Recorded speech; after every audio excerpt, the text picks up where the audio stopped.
Cult of personality. What up, what up, what up, and what up now? Welcome back into the line. Talk 99.5. Chilling like some villains with the taste buds from Breaking Bread Radio, Monday through Friday, 6 to 7 p.m. Talk 99.5, the fastest hour of food, booze, and nonsense. Anywhere. The most popular food show, booze show, and nonsense show that's ever been on the airwaves in the city of Birmingham. And we have the numbers to back that up. But for now, you're listening to The Line because we're getting to Philly. We're hanging out with our buddy Craig Westbrook from Birmingham Broker. And you guys are calling and asking questions. You got rides you need to get rid of and want to know how it works. And you call and ask us questions. And we just tell you to call Craig. Well, guess what? Craig's here. So you can call him now, 205-545-9950. And Charles has exercised his option to do so. Charles, welcome into the program. How are you, friend? Hello there. Is this Will? It is, brother. What's happening? Will, I love your restaurant. Thank you very much. Your food is good. Thank you. Your food is good, and it's well prepared, which means a lot to me. I appreciate that. We do our best. You know what?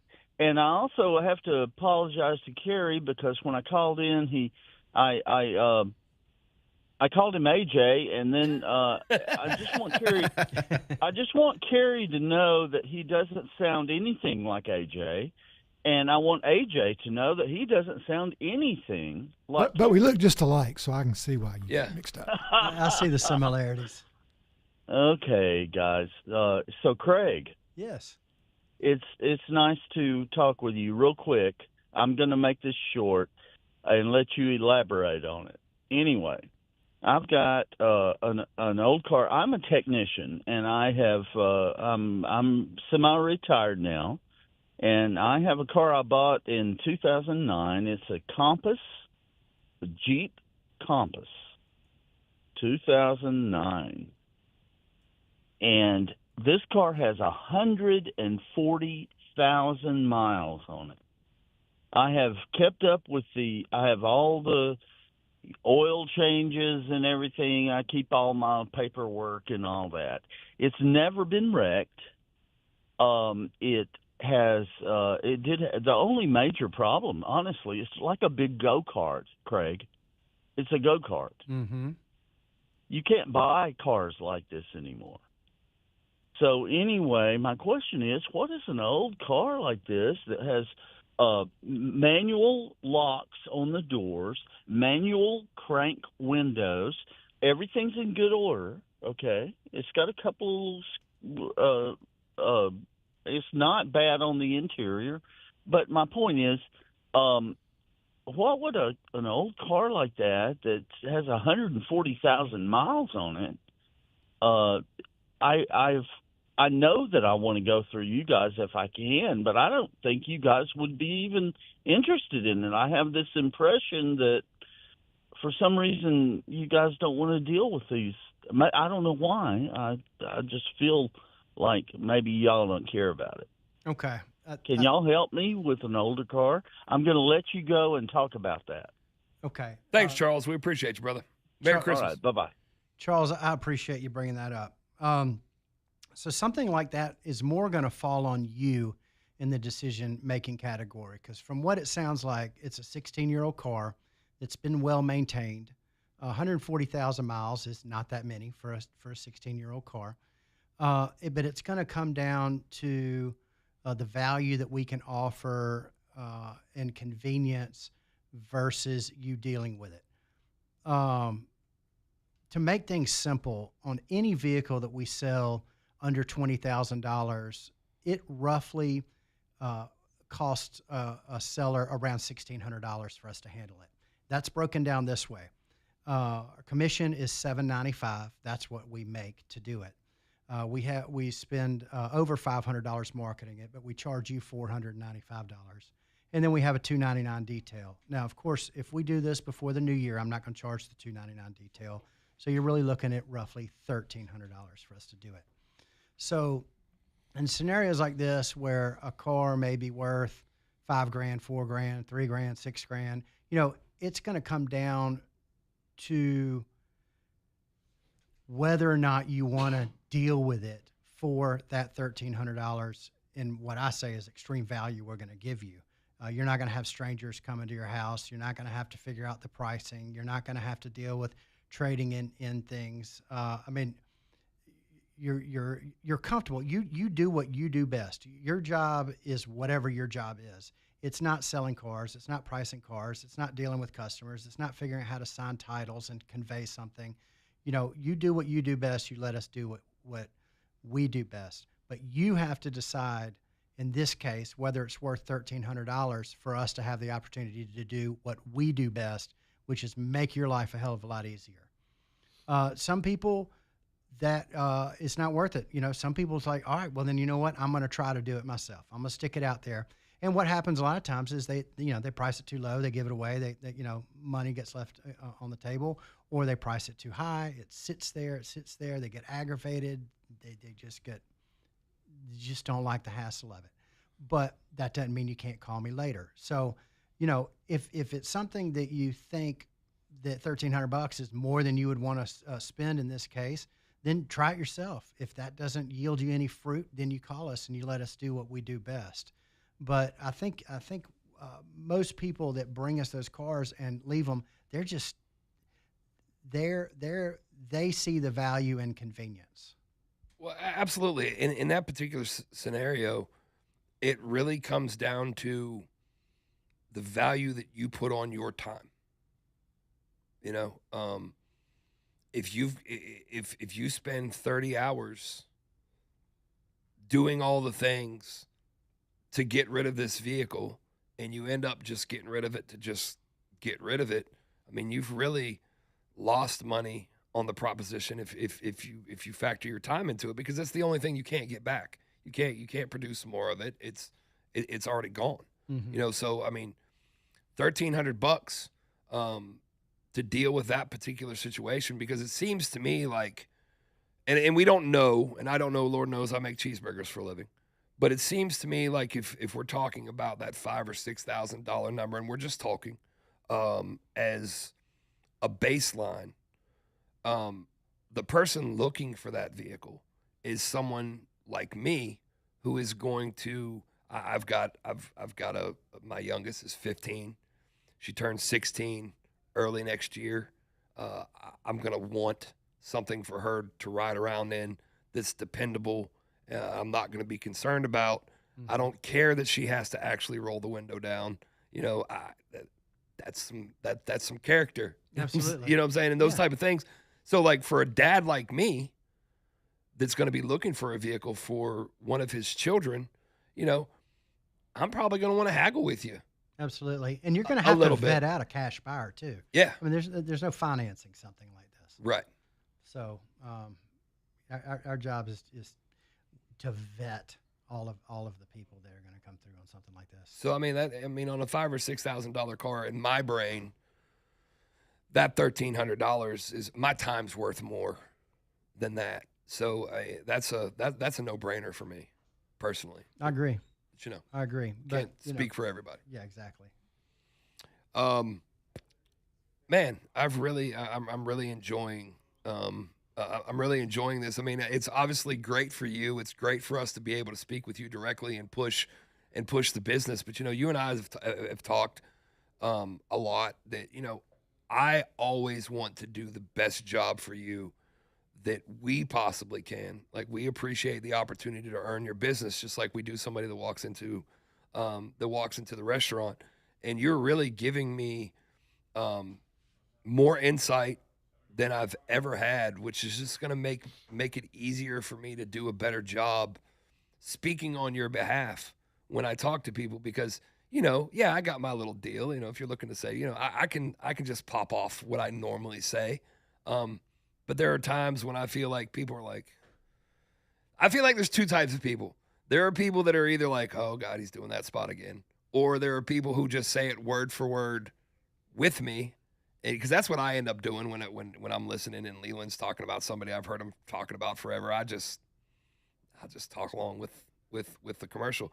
But this is great for us because it really does. It's going to help me do a better job speaking on your behalf. So I'm grateful for you being here. Carrie, can I take this call before we go to break? All right. Robert is on the line, and this is a fair question. Do you guys deal with motorcycles? Robert, welcome into the program, man. Hey, how you doing? Well, brother, how are you? I got a motorcycle and I don't want to sell it. I don't want to sit in the shop anymore. I understand. So over the years, we've gone back and forth on whether we sell them. At this time, we are staying away from motorcycles. We've kept sticking our toe in the water and trying, especially things like Harley Davidsons. We've come to the conclusion that everybody wants, that anybody that wants to sell, that the buyer market, people already have 2 or 3 Harleys they're trying to get rid of. I just feel like it's such a saturated market. So we have a hard time selling those. But we've had the fancy Italian bikes, the MV Agustas and Ducatis and all that we've done well with over the years. We've had the BMW adventure bikes that we've done well with, but they all take a lot of time. And we, with our footprint of our business, we just don't have the space and the bandwidth to deal with battery tenders and keeping those things going, the old carbureted ones. It's not our wheelhouse at this time. Is there a with that being said, is there a preferred method that you would recommend for somebody else who is doing this? I mean, is it a mule trader deal? And I don't mean any kind of disrespect. Is it a mule trader or motorcycle trader type situation? Yeah, there is a site called Cycle Trader that a lot of people put their bikes on. Marketplace, which I just don't even want it on my worst enemy to have to put something and deal with Marketplace. But it just, for motorcycles, it almost feels like that's your avenue. And I hate to say that. What kind of bike is it, out of curiosity? It's a 2013 110th anniversary special, 15,000 miles on it. Yeah, and see, we've sold a lot of those type bikes over the year. It's got custom exhaust and all that stuff. Yeah, the Harley world that market is just so different because it's so highly customized, and there's so much pride in the builds, and a lot of times that pride in the build does not convey back to what the value of the bike is in an oversaturated market. It's just it's a complex puzzle, pricing and selling a bike. Right, I agree. All right, well, I hate to stick it out in the yard, but I hear you, man. I really wish that there was a way I could help you, but I have learned through beating my head against the wall for years and years that's not what I do best. Robert, we appreciate your call. Y'all have a great day. Thanks, man. Merry Christmas, brother. Happy holidays. We are up against a break. Let's take it. And when we come back, we'll have more with Craig, JD, Carrie, and the Chubfather on the line. Talk 99.5.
Carrie, sometimes I want to get you down. Sometimes I want to get you low. Brush the hair back from your eyes. Thank you. Take you down and let the rivers flow. Stop it's a good song, man. copying me. It is a good song. It is a good song. We actually, we were going to bring them in to do a show at the Birmingham race course, and got everything done. Their ask for a sound system was just stupid. What, 30,000? Yeah, it was absolute ridiculous. You know, you thought they thought it was still 1996. Their rider was ridiculous, and we were still going to do it. But we got there, they didn't want to pay for anybody to help them. It was this big thing. So anyway, all this equipment showed up, and they wouldn't unload it. And we ended up having to cancel the show. We had people driving in from everywhere. It was just... That makes me like this song a little bit less. I still love the song, but they were a real pain in the backside. Bunch of crackers, man. Yeah, man. Crackers. You are listening to The Line on Talk 99.5. No Andrew McLean today. He is out hunting for lava rocks beside a semi-active volcano in Hawaii. And luckily, because he's not here, we're hanging out with our buddy Craig Westbrook from Birmingham Broker, JD, Carrie, and myself, talking shop, talking business, a little bit here and there. Hey, man, it's still lunchtime, and I would highly recommend that if you've not eaten already and you're down close to the 007, which is Alabaster if you don't know, swing by, man. The national average for a cheeseburger combo is $10.50, not at Chubb Fathers. $7.99. Now, how did the little guy manage to swing some deals and make some commitments to be able to offer 2 smash burger options or a pair of Chubby Chick sliders with a tot or a fry and a beverage for $2.50 lower than the national average and still make money? I don't know how you make any margin there. The margin is actually, it's funny. The margin on, as a percentage, the margin on this combo that we're doing, now we're not using the brioche bun. It's a smaller smash burger, but it's the same weight that you would get if you went to Wendy's or you went to Burger King or you went to McDonald's, Whataburger, et cetera, et cetera. But as a percentage, the margin is actually better on that $7.99 combo than it is on one of my $15 burgers. And it's the same quality. Same quality. We're using the same beef. Like I said, the buns a little bit different. At that price point, we can't use the fancy schmancy brioche bun that we use. A few of the toppings have gone away. But basically what we did with these smash burgers is that I wanted to replicate a few of my favorite fast food options, which I'm a big Whopper guy. Love the Whopper, always have.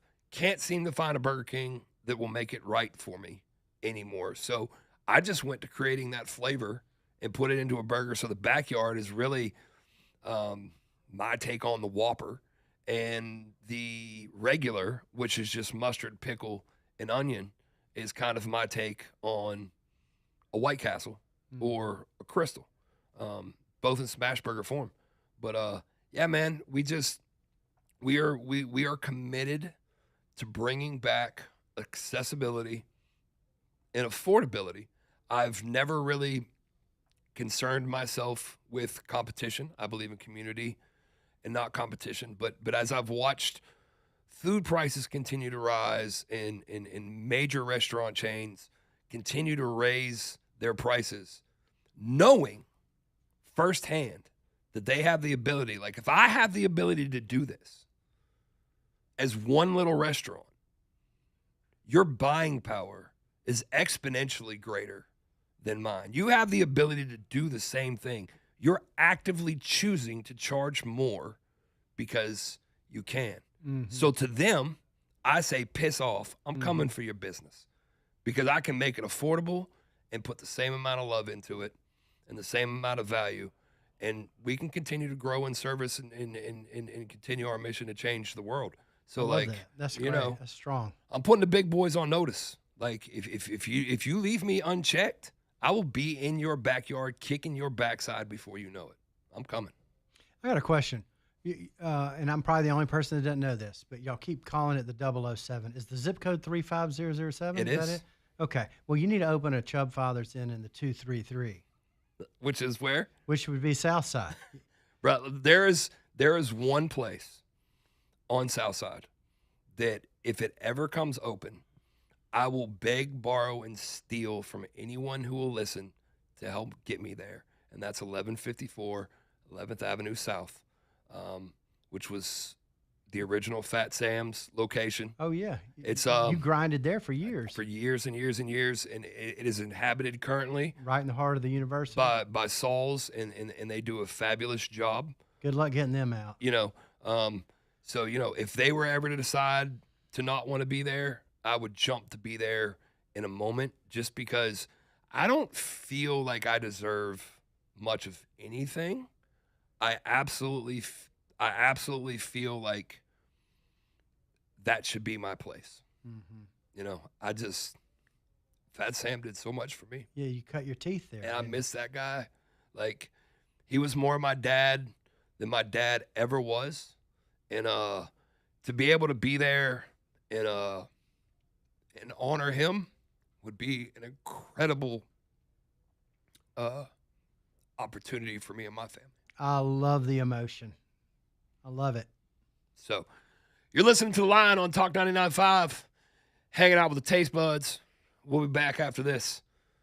Stay tuned.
Welcome back into the line. Talk 99.5. Filling in for Andrew McLean's the Taste Buds from Brick and Bread Radio. If y'all didn't know, JD is on the radio Monday through True Friday. story.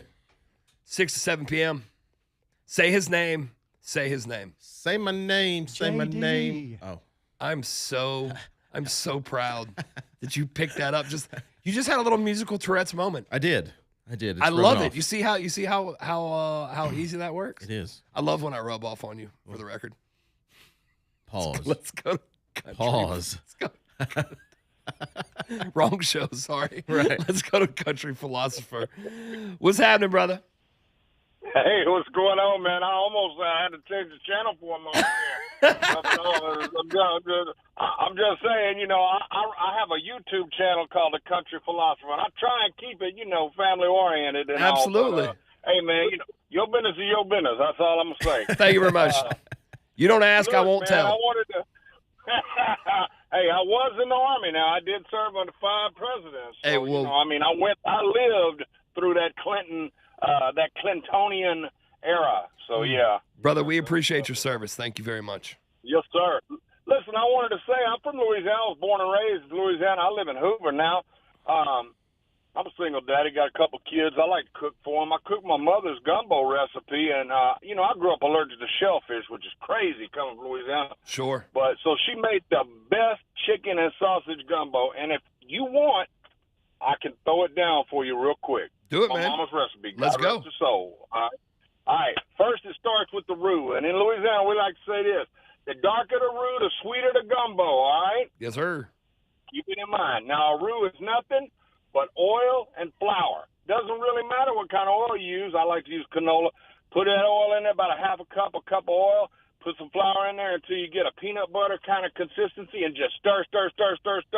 Best done in a cast iron skillet, because if you put it in a nonstick, you have to worry about what might be coming off in that roux, because it gets hot. And you Now, want to when do it that gets over medium heat. Right? Yes, Yeah. yes. If you do it too hot, it'll scorch. Now, scorching is not necessarily bad because it does add to the flavor. But you want to stop when it gets right about the color of peanut butter, because after you take it off the heat, it's going to continue to cook and darken a little bit. And while you're doing that, you cut up a whole bundle of celery, all right, like the kind you buy that's bagged. I don't know what way to cut it up fine, leaves and all. All right.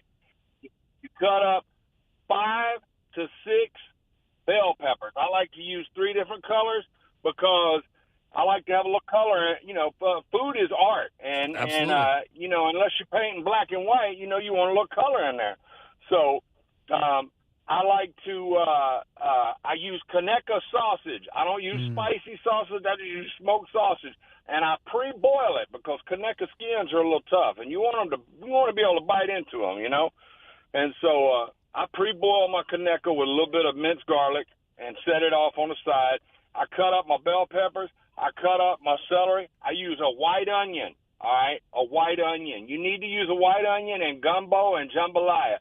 Now, if you're doing some other stuff, you can use yellow sweeter onions or red onions in certain dishes, but for gumbos and jambalayas, you want a white onion. And that's because they got a little more kick to them. So I use a full white onion. I have 2 bunches of green onions on standby. Off on the side, I got frozen okra waiting in the icebox, and I'm going to use whole chicken breasts that they're boneless, skinless chicken breasts. I'm going to cut them up in cubes, about 2-inch cubes, because they'll boil down and be stringy if you cook them too long. And I use Jimmy Dean mild sausage. And what I do is, after I get these vegetables in about a 3-gallon stock pot and put the water up there, about 2/3 up, get these vegetables going. I put that sausage in there that I pre-boiled, put the chicken in there, and then I start tearing off pieces of that ground Jimmy Dean and just throwing it in there willy-nilly, because you're not trying to make meatballs. You're trying to make little bite-sized pieces of sausage. You want 3 different textures of meat in there. I'm picking up what you're putting down. And then, yep. And I like to use a lot of Tonys. I use straight regular Tonys. I don't use any of the Creole or any of this or any of that. Straight regular Tonys. I use black pepper. I don't put no red pepper, no cayenne pepper, just black pepper, garlic, and Tony's. I don't cook with salt because, you know, people put the salt they like. You can't take salt out of a dish, but you can always put salt in it. When there's plenty of seasoning salt in that Cetrion and that Tony's for sure. That's right. And so once I get it up, about 2/3, and I'm boiling, then I cut up a whole little handful of parsley. And this is important now. Use the stems. Flat People leaf throw or them stems Italian? away. Flat leaf or That's Italian? right, that's right. No, I'm asking.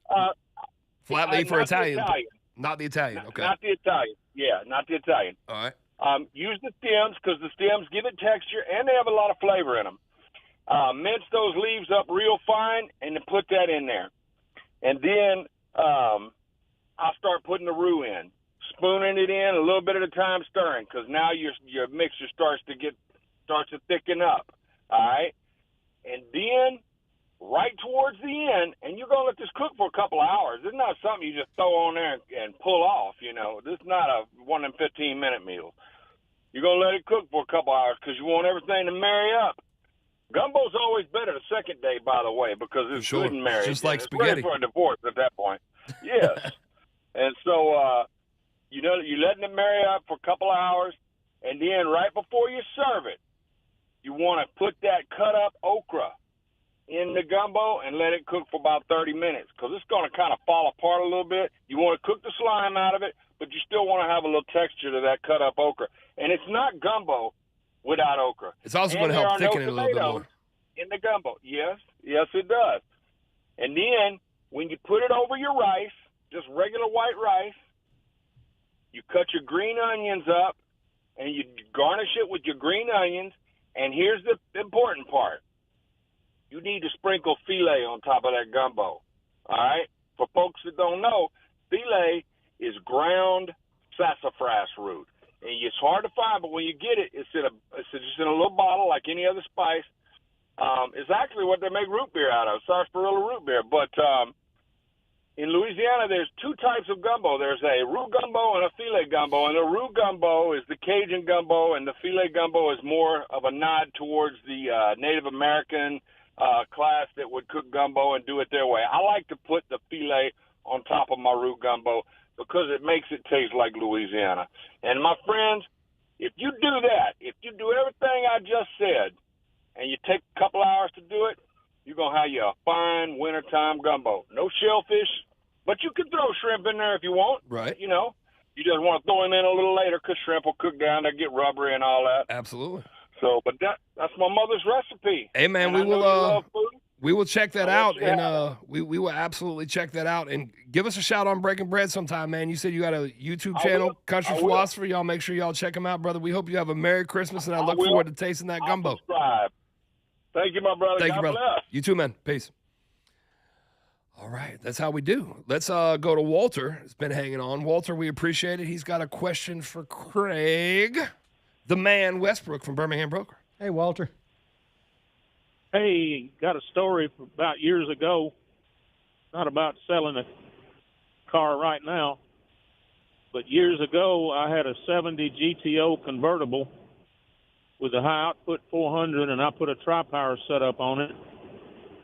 Ended up having to sell it because we had a daughter and a baby, and all their stuff don't fit in a convertible very well. But the first person that called me was a gentleman that wanted to buy it for his 15-year-old son who had just gotten his driver's license. Oh, wow. And I refused to sell it to him, and he couldn't understand why.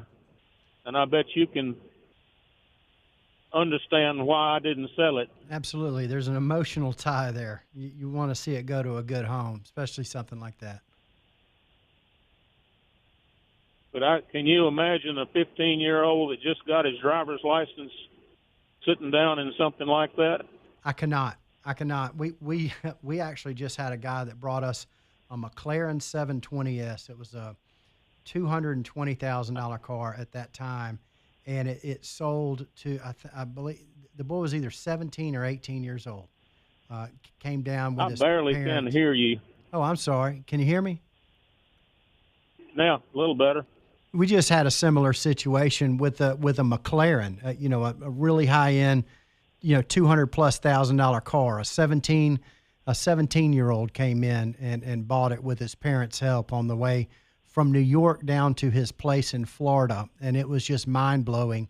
And I'd be willing to bet that if the seller of the McLaren knew that, he probably would not have wanted to sell it to him either. But our job was to get it sold. Yeah. That's But insane. that car was scary if you didn't know what you were doing with it. Amen. No doubt. It'll come out from under you real quick. Get sideways, 50 miles an hour, you get all the way in that tri-power, and it would break the rear wheels loose. Yeah, those kind of car. American Muscle scares me. I'll get in a German car with all of its safety features and have a great time, but American Muscle, I mean, it's a phobia I can't get over. I don't know if it's a lack of self-discipline or what it is, but I'm very gentle driving those types of cars.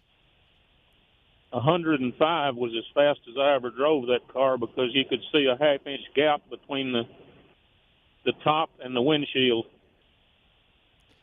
You didn't know if that Just thing was imagine coming if off, those- did you? Oh, yeah. Not at all. If one of the latches broke, what would happen? That would be terrifying. Walter, we But, appreciate the it call, was- but we've got to get over to a break because we got some bills to pay. All right.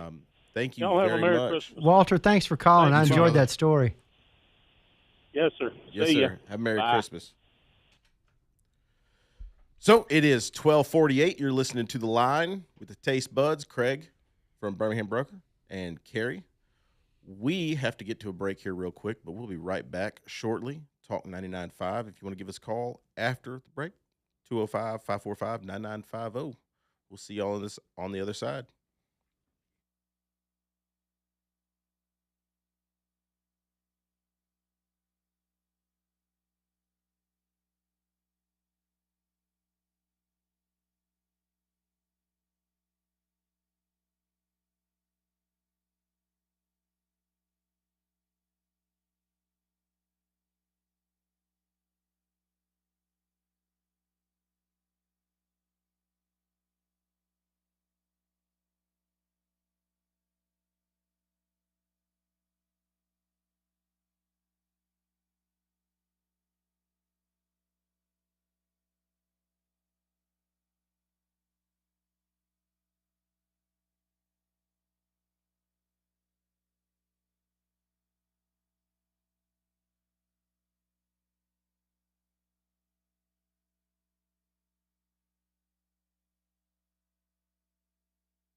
We've been catching breaks like we're catching colds. So Carrie provided us with the cure. See what I did there? That was good. Welcome back in. Look at the smile on your face. Welcome back in. You're proud of that one, aren't you? Hey, look, it was a Lyrical genius, right? man. Listen, Really? I tell you, What a segue. look, I tell you what, we could have been in yoga class because that was a stretch, God, he's on a roll. but I got there. All right, I got there. 205-545-9950. You're listening to the Taste Buds, hanging out in Andrew McLean's place. On the line, we're talking to Craig Westbrook from Birmingham Broker, giving you guys an opportunity to ask him directly the best way to get out of your current ride and into something else. And Matt is on the line and has got a question. Matt, welcome into the program. You're on with JD, the Chubb Father, Carrie, and Craig. What's going on? Hey, Craig. Hey, I was calling about, I've got a 1985 Toyota Celica. It's in great condition. Is that something you guys could move for me, or? Absolutely. If it's in great condition, most certainly. Yeah, we'd love the opportunity. Those are neat cars. How many miles are on it? It's got about 300,000, but it's in top. I mean, it's like a cream puff.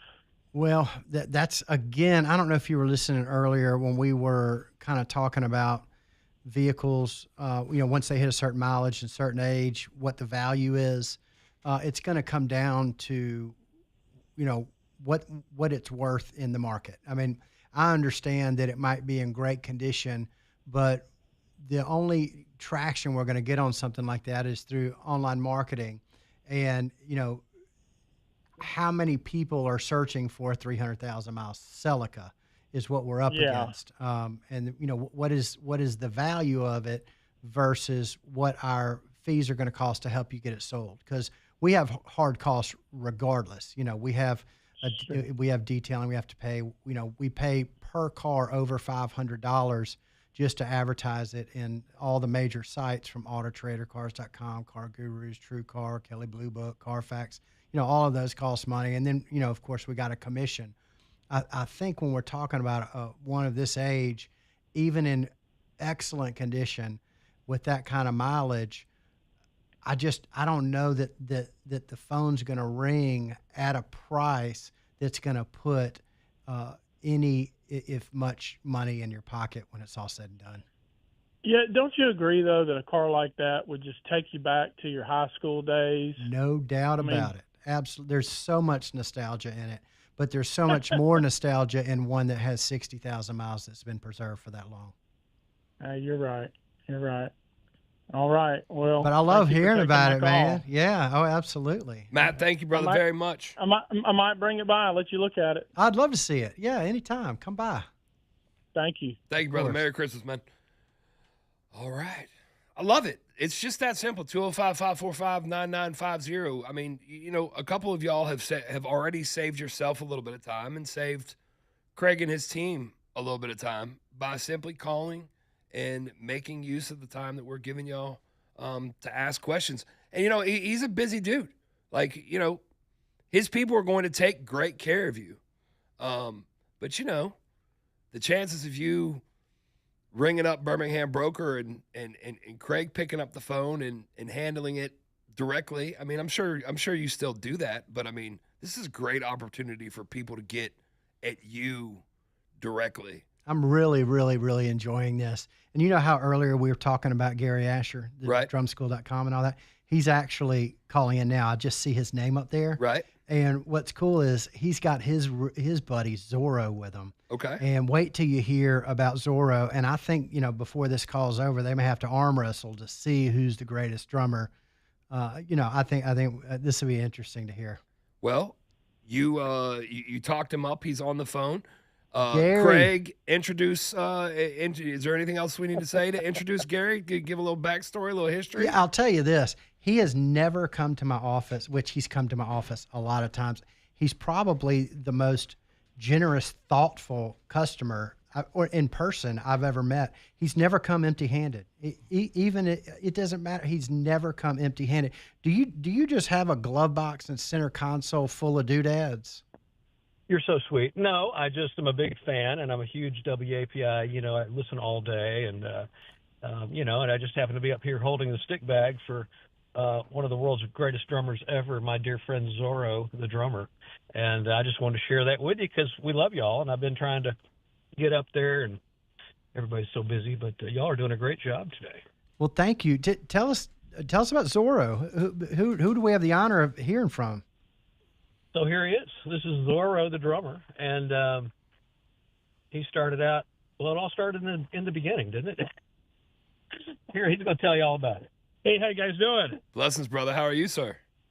Oh, great. I'm hanging with one of my greatest friends on earth here, Gary Asher. Gary was supposed to give you my resume, but I've spent the last 40 years touring and recording with Lenny Kravitz, Bobby Brown, New Edition, Earth, Wind and Fire, lots and lots of people. Frankie Valli and the Four Seasons, and Lisa Marie Presley. Just a lot of people I've been fortunate enough to play with over the years. And Gary and I met 30 some, getting closer to 40 years ago.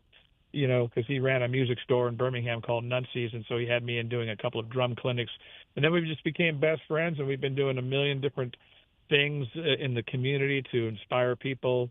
I've written a number of books. I wrote some award-winning drum books, and then I wrote a book called Soar, which is a book about how to discover your gift, how to develop your gift so you can deploy your gift. It happens to be Gary's favorite book. He buys thousands of copies of this book, and he gives them out literally everywhere he goes. You know, because he probably gave you one. He's never empty-handed, ever. Zorro, I have one question for you real fast. And what I want to know is so New Edition is one of my favorite bands ever. And so I guess my question for you is, after being on the road with them, can you stand the rain? I can stand it all right. It was raining. It was pouring down here in Nashville yesterday. I'm actually hoping it would rain on Christmas. Instead, it's going to be 72 degrees. I'm like, I want some rain up in here for Christmas or some snow or something. No, but I loved working with New Edition. I did all their stuff in their heyday when they were huge. And then from there, I parlayed and joined Bobby Brown and did all of them. My Prerogative, Don't Be Cruel, Roni, Every Little Step. Oh, wow. Because Bobby was a member of New Edition. Sure. You know? And then Lenny Kravitz talked me into leaving Bobby Brown to join him. And then I spent many, many years off and on with Lenny touring the world. He's one of my oldest, longest friends.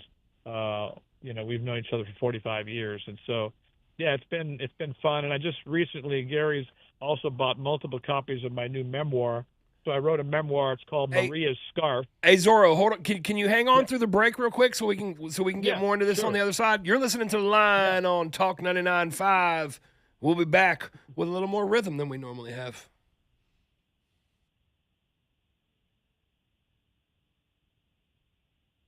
So this says when? Oh, Music junkies, But they're just all just filling in.